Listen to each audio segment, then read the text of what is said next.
स्वाति के घर एक लड़की ने जन्म लिया था और लड़की के जन्म से स्वाति बहुत खुश थी। अचानक से लड़की की तबीयत खराब हो गई।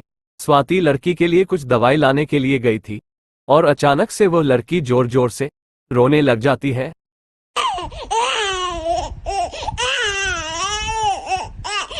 अपनी बेटी को रोता हुआ देख स्वाति दौड़ती हुई अपनी बेटी के पास आ जाती है।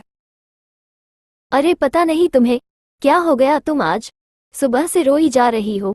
मुझे डर है कहीं तुम्हारी तबीयत और ज्यादा खराब ना हो जाए। इससे पहले मैं तुम्हें डॉक्टर के पास ले जाती हूँ। फिर स्वाति को डर लग जाता है और वो अपने बेटी को अपनी बाहों में भरकर अस्पताल ले जाती है। अजीब आवाज सुनाई दे रही थी और वो रुक जाती है। स्वाति को भी डर लग जाता है क्योंकि वो जंगल में अकेली थी और उसके साथ कोई भी नहीं था। अरे अब मैं क्या करूं? ये जंगल तो पूरा सुनसान लग रहा है और मुझे रास्ते का भी पता नहीं चल रहा है। अब मैं कहाँ जाऊं अपनी बेटी को लेकर? स्वाति को कानों कान खबर ही नहीं होती, तभी उसके पीछे एक भयानक चुड़ैल आ जाती है।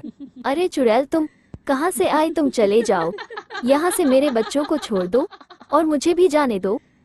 तभी वो चुड़ैल स्वाति से बच्चा छीनकर अपनी बाहों में ले लेती है। अरे चुड़ैल, मेरा बच्चा मुझे दे दो, मैं इसके बिना जिंदा नहीं रह पाऊंगी। छोड़ दो तुम मेरे बच्चे को। जिस चीज को एक बार मैं हाथ लगा लेती हूँ वो मेरी हो जाती है। तुम इस बच्चे को भूल जाओ और यहाँ से चली जा, नहीं तो भी मारी जाएगी। फिर वो चुड़ैल उस बच्चे को अपने हाथों में लेकर वहां से चली जाती है। अपने बच्चों को ले जाते देख स्वाति वहीं पर बेहोश होकर गिर जाती है। तभी कुछ देर बाद वो चुड़ैल फिर से वहीं पर लौट आती है और उस स्वाति का गला पकड़कर उसे हवा में लटकाते हुए अपने साथ ले जाती है। ये खबर पूरे गांव में फैल गई थी कि जंगल में एक चुड़ैल है जो सभी छोटे बच्चों को उठाकर ले जाती है। अरे बाबा, मुझे तो बहुत डर लग रहा है। उस चुड़ैल ने स्वाति व उसके बच्चे दोनों को मार डाला। कहीं चुड़ैल हमारे घर में ना आ जाए। अरे तुम क्यों टेंशन लेती हो? कोई चुड़ैल नहीं आएगी। मैं हूं ना, मैं अपने बच्चों का अच्छे से ध्यान रखूंगा। अरे क्या पता वो चुड़ैल रात को आ जाए और हम सो जाएं और फिर वो हमारे बच्चों को उठा कर ले जाए तो हमें पता ही नहीं चलेगा। अरे तुम इतना क्यों टेंशन लेती हो? मैं तो थका हुआ हूं, मुझे तो नींद आ रही है, तुम भी सो जाओ। फिर वो दोनों सो जाते हैं और धीरे धीरे रात बढ़ रही थी। तभी रात के 12 बजे बजाते हैं और बच्चा जोर जोर से रोने लग जाता है। बच्चों की रोने की आवाज सुनकर उसकी माँ उठ जाती है और बच्चे को दूध पिलाने लग जाती है, लेकिन बच्चा चुप होने का नाम ही नहीं ले रहा था।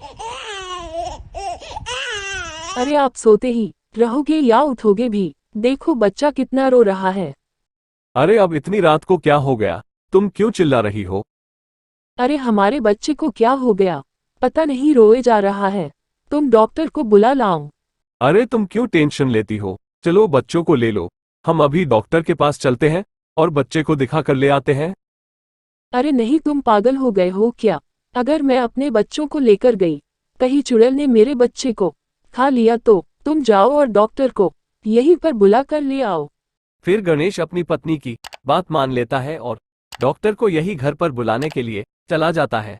रात का समय था और चारों तरफ अंधेरा छाया हुआ था। तभी गणेश जंगल के रास्ते से जा रहा और अचानक उसके सामने एक भयानक चुड़ैल आ जाती है।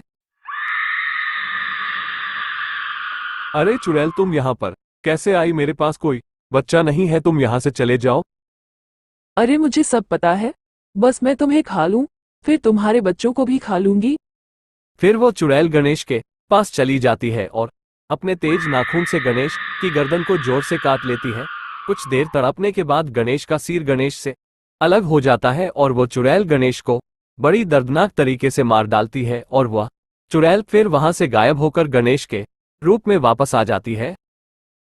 फिर वो चुड़ैल गणेश के रूप में वापस आ जाती है और गणेश के घर चली जाती है ताकि वो उस बच्चों को खा सके। कुछ देर बाद वह चुड़ैल गणेश के रूप में उसके घर पर पहुंच जाती है। क्या हुआ, तुम जल्दी वापस कैसे आ गए? डॉक्टर को लेकर नहीं आए? अरे नहीं, वो डॉक्टर साहब यहीं पर आ रहे हैं, तुम जाओ उनके लिए गर्म पानी कर दो ताकि वो हमारे बच्चे को गर्म पानी से सेक कर सके। फिर मीरा गर्म पानी करने के लिए चली जाती है और गणेश उस बच्चे को अपने हाथ में ले लेता है। फिर वो चुड़ैल बन जाता है और बच्चे को लेकर चला जाता है। जब वहां पर मीरा पहुंचती है तो उसे वहां पर बच्चा और गणेश दोनों ही दिखाई नहीं देते हैं। अरे मेरा बच्चा कहाँ पर चला गया? कहीं वह चुड़ैल तो नहीं आ गई जो मेरे पति और बच्चे को उठाकर तो नहीं ले गई? मीरा एक जानबाज औरत थी जो जंगल में चली जाती है जहां पर चुड़ैल सबके बच्चों को मार रही थी। मीरा होशियार थी, वह अपने साथ एक तांत्रिक बाबा को ले जाती है ताकि चुड़ैल का खात्मा कर सके। ए शैतानी चुड़ैल, तू इस बच्चे को छोड़ दे, नहीं तो मैं तुम्हें जलाकर मार डालूंगा। ए ढोंगी तांत्रिक, मैं तुझसे डरने वाली नहीं हूँ, मैं अभी तेरा खात्मा कर डालूंगी। फिर तांत्रिक को जोर से गुस्सा आ जाता है और वह अपनी तेज पवित्र अग्नि से उस चुड़ैल को जिंदा जला डालता है। वो एक बड़ा और मायावी तांत्रिक था। फिर मीरा अपने बच्चों को सीने से लगा लेती है। मुझे माफ कर देना, मैं तुम्हारे पति को तो नहीं बचा सका, लेकिन तुम्हारे बच्चे को जरूर बचा लिया और उस चुड़ैल को भी नष्ट कर दिया। वह दोबारा इस जंगल में कभी नहीं आएगी।